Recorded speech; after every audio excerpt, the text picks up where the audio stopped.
Hello again, welcome to the War 40k Imperial Guard Tactics video. Now before we get into today's video, I'd like to say a huge thank you to Mitch for sending in some awesome pictures of his Solar Auxiliary Force. I have to say that these guys look absolutely fantastic. I love the colour scheme.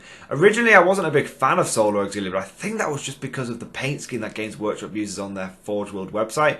These guys in the grey and red look absolutely fantastic. Totally converted. Totally on board. Love these guys now. I think they look absolutely fantastic. And of course, I do also love that classic Commissar sculpt, which you guys will see pop up on your screens in a minute or so. Love that guy with the power sword and power fist. Looks absolutely great. Love the Ogrins. Love the old school tanks. Just, I love it all. I think it's a really cool army. So thank you for sending these pictures in, Mitch. Look amazing. Great job. If anyone else wants me to use some of their pictures in my videos, please post them on my Facebook page. There will be a link down in the description below. Now without further ado, let's get on with today's video, which is going to be another fixing the rules video. For those of you that are new to this series, many of you probably are because I only launched it yesterday, this series is all about looking at some of the small things and some of the big things in the current Guard Codex that if I could write the new rules in the new codex, whenever that may be, this is how I would tweak it, how I would change it. And it's almost been like a guard wish listing video. And it's also a great chance for not only for me to put my ideas out there, but in the comment section for you guys to put your ideas. And between us, I'm sure we'll come up with loads of fantastic, well-balanced, well-thought-out ideas. And you never know. I can't promise anything. I have no contacts at Games Workshop, but you never know. Someone from Games Workshop might stumble across this video, might stumble across this series, and they may take some of it on board. I doubt it, to be honest, guys. And like I said, I'm not promising anything, but it would be cool. It would be cool, and it'd be also really interesting because I have a suspicion. Call me paranoid. You know, every good Inquisitor is a healthy dose of paranoia.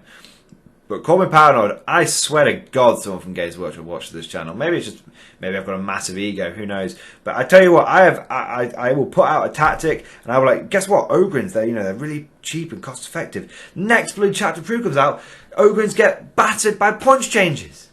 So it keeps happening. Oh yeah, mortars are really good.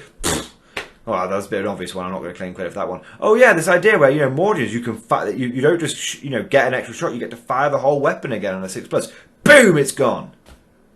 Nah, I bet you. So you never know, guys. Someone from Games Workshop might be watching this thing, but I don't know. Anyway, let's preamble. Let's actually get on with this bloody video. What are we going to be taking a look at today? Well, guys, we are going to be taking a look at command squads. Okay, I have a few ideas with how to make command squads great again. So the first thing that I think we need to do is take a look at what a command squad actually is. In the narrative, in the sort of the context of the Imperial Guard, what is a command squad? Okay, well, traditionally over many editions, the command squad, its purpose was to be a small cadre of veterans or troopers that would accompany an officer and provide him with some, first and foremost, ablative wounds. But, sort of secondly, it would also provide him with a cadre of potential advisors and small little buffs that he could use to support not only himself but the platoon around him. So, for example, back in the day, regular infantry squads could take a Voxcaster, but a command squad could take a Master Vox, and that meant that the regular infantry could use the officer's leadership, which was an incentive for you to take senior officers because senior officers had higher leadership. So that's an example from, admittedly, a few editions ago now, but it stands true. You also had things like the medic, where the medic would be able to, as it does now, either heal some wounds, or back in the day it used to just say you ignore the first wound from the squad. First wound taken by the squad, which is good.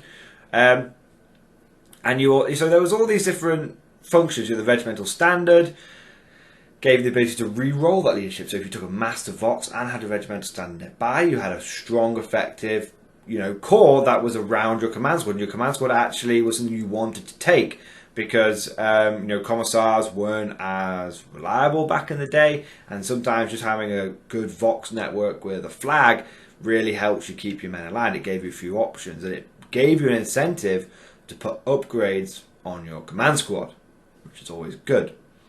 So So that's how I've always seen them and how they should be. They shouldn't necessarily be combat powerhouses or special weapon firepower powerhouses. They should be almost advisors, and there should be some special weapons in there, but there should, also be advisors in there.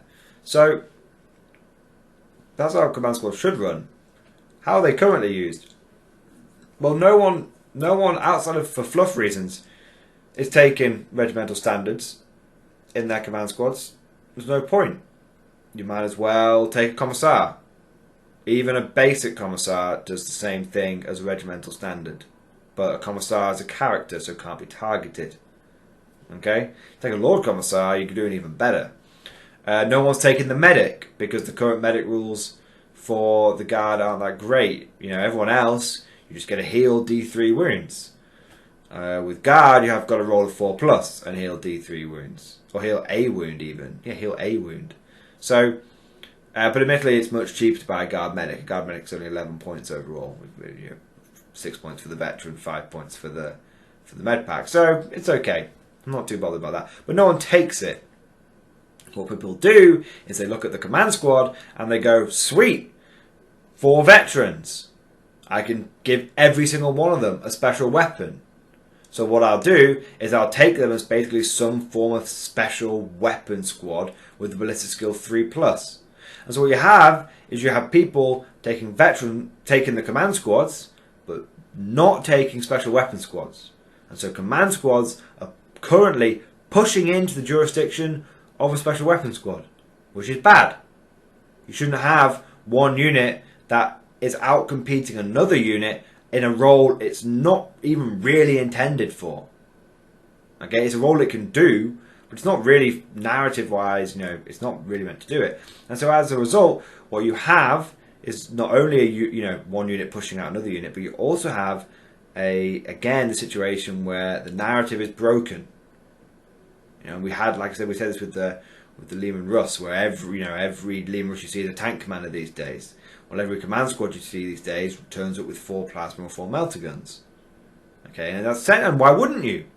That's the best way of doing it. But the problem is that it breaks the narrative. So what we want to do is find a way of being able to keep command squads as a relevant thing, which is good. You want to keep command squads as a relevant thing, but also make them balanced and fair and not pushing out other units. Okay, so you need reasons to take them without just making, or you need people to have, you need to incentivize people to take things other than command squad special weapons, like veterans, like special weapons. But you need to do that without making the command squad just shit. Okay, so that's what I aim to do with my ideas.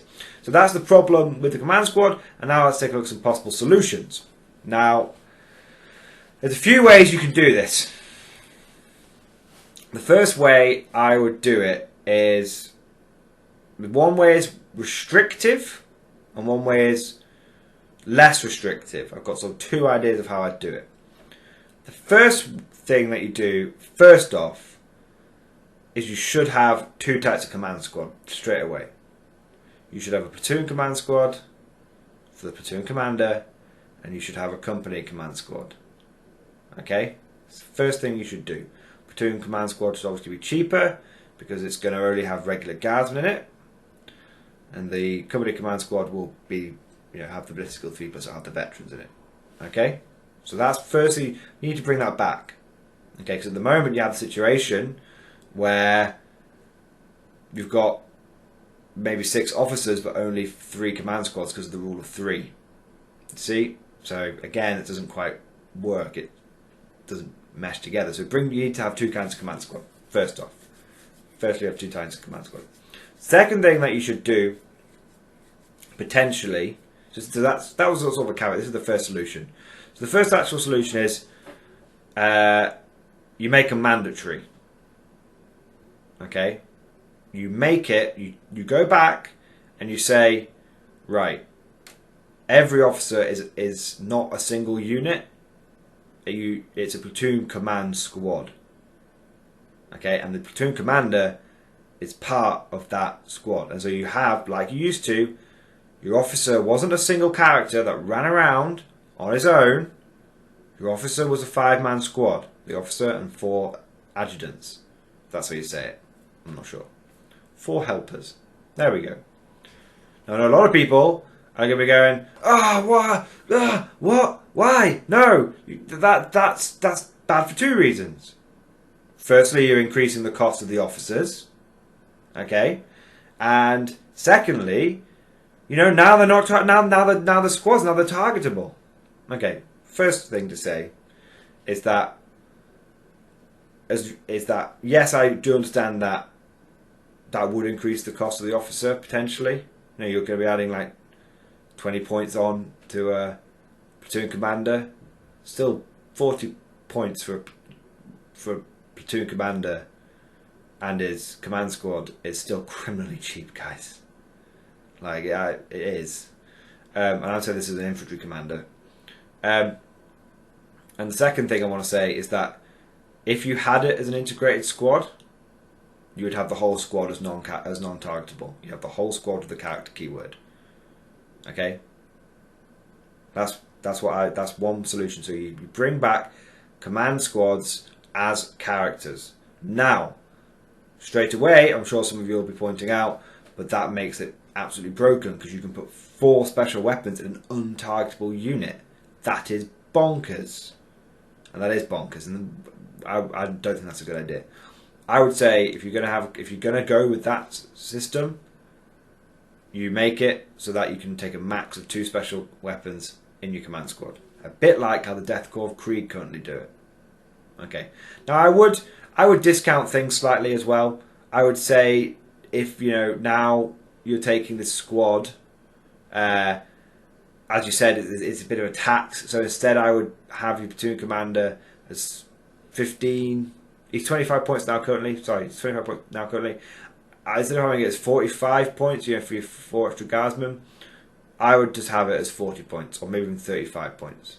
I would discount it, okay, because your officer is getting these flunkies, and he is getting some extra wounds, which is great. Don't get me wrong, but this squad now is limited. Has way less firepower output. So I would probably say instead of it being 45 points for that squad, I'd knock 5 points off. I'd say it's 40 points. Okay, and you can take your 2 special weapons, and you take, and then you have your options to take 2 other things. Now, one of those could be a heavy weapon. You could have your officer with 2 special weapons and a heavy weapon. You could do that, or you could say, can take a special weapon, can form a heavy weapons team. If it doesn't form a heavy weapons team, could take an additional special weapon. I think realistically, you should only be able to get 2 big guns in that command squad. Okay, because it's running around, it's untargetable, because it can get screened by big squads. I think you need to balance it out. I just think, being fair, I think you do. So that's one way of potentially doing it. All right. Another way of potentially, but that is restrictive, and I don't really like the idea of taking, as much as I like that from a traditional fluff, rose-tinted glasses, nostalgia kind of thing, I also appreciate that might not be an option that people want to go down. It's restrictive. Some people, and it is adding a tax onto the officers. At the end of the day, it is. So the other option is you leave command squads as they are, but you give them a special rule. Okay, which is if your command squad is equipped with regimental standard and a medipack, and it can take 1 special weapon, and it has a Voxcaster. Okay, if you have 3 fluff upgrades essentially and a special weapon, if it has those, if it's in that composition, and it's within 3 inches of an officer, those models become untargetable. Okay, they get the character keyword, and so what you're doing is you're allowing people, if they still want to turn up with their special weapons command squads, who just turn up with 4 melter guns and blast vehicles off the table, players can do that, and we're not taking those options away from them. But those fluff players that want to turn up with a fluffy choice, with a narrative command squad, they get rewarded for it. they get rewarded for it. Their command squad can't be targeted. When they're within 3 inches of the officer, they can't be targeted. Call it, call it whatever you want to call it. Just call it the command squad special rule. I still think you should have platoon command squads, and you should have company command squads. I still think you should bring that in, regardless of what solution you go down, whether the force restrictive command squads that are part of a unit, or you go down the more less restrictive. You can take them as special weapons, or you can take them as support units. I think either way you want to have platoon command squads and company command squads, and that platoon commanders can only take platoon command squads. Company commanders can only take, for each platoon commander you can take one platoon command squad. For each company commander you can take one company command squad. That's how I would do it. So that's my two solutions. I think I like both, to be honest. I think the idea of having of the freedom is good. But at the same time, I also think the Guard is typically quite a rigid organisation. But the fact at the moment, and I personally would prefer to see them in this slightly restricted but more balanced and more narrative capacity. But at the same time, my inner tournament player is like, no, that's just it. That's increasing the cost of the commanders. And so I get it. I see it from both sides, guys. What I'm really interested to know is, which idea do you guys prefer? Let me know down in the comment section below. Do you prefer the forced restriction, but it is more narrative? It is more in keeping with the fluff as we know it, and also still allows you to take 2 special weapons, and they are untargetable? Or do you prefer the idea of having the choice, but only having potentially 1 special weapon? So you've got your 1 special weapon and your 3 advisors. That's how I would balance, and you have to sort of stay within 3 inches of your officer. That's how I would balance it. I'm really interested to know what you guys think down below. Now, a very quick follow-up point. Some of the command squad options, I think, need reworking. So first off, we won't get into all of them because some of them I will be doing a separate video on. For example, Voxcasters are going to get a whole video to themselves, because I think they're currently just a terribly ruled thing. So first thing that I would say is the regimental standard needs a rework. It's not good at the moment. 5 points plus 1 leadership. It's not enough of a buff.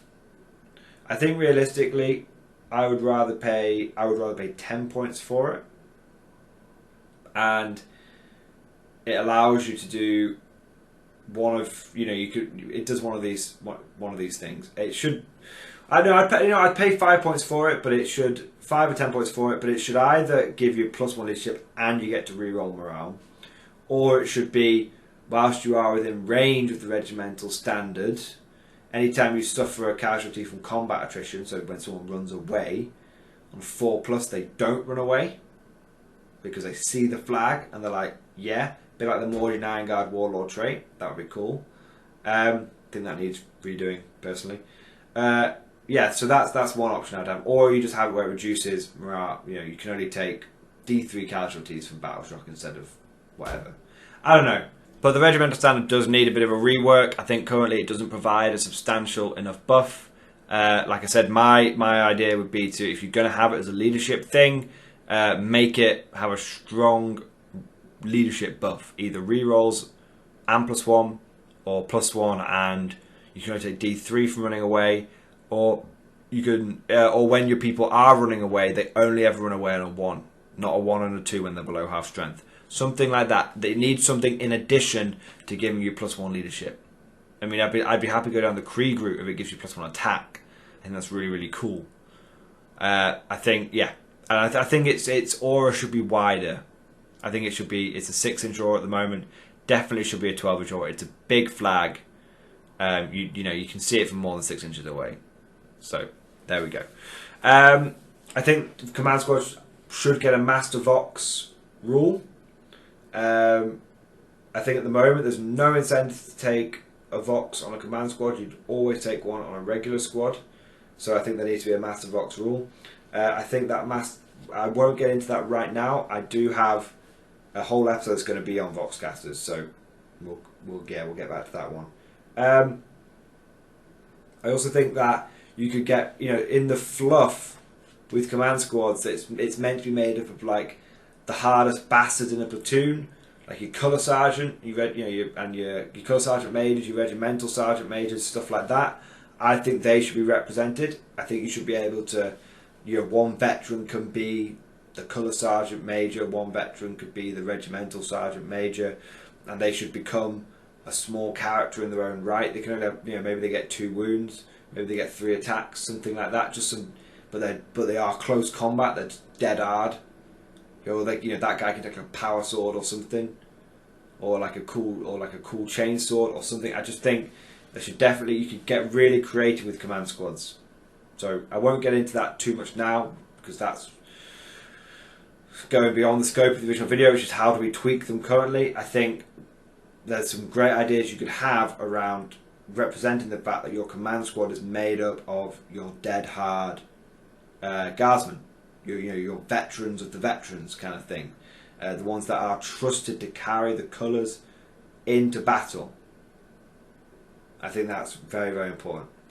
So let me know what you guys think down in the comment section below. What ideas do you have for your command squads? How do you think they should they work? Should they be damage dealers? Should they be support units? What kind of ideas would you have for introducing new options into the command squad? You know, additional NCOs, additional equipment. Please let me know down in the comment section below. Hope you guys have enjoyed this video. Please leave lots and lots of comments, and of course, I'll see you guys next time.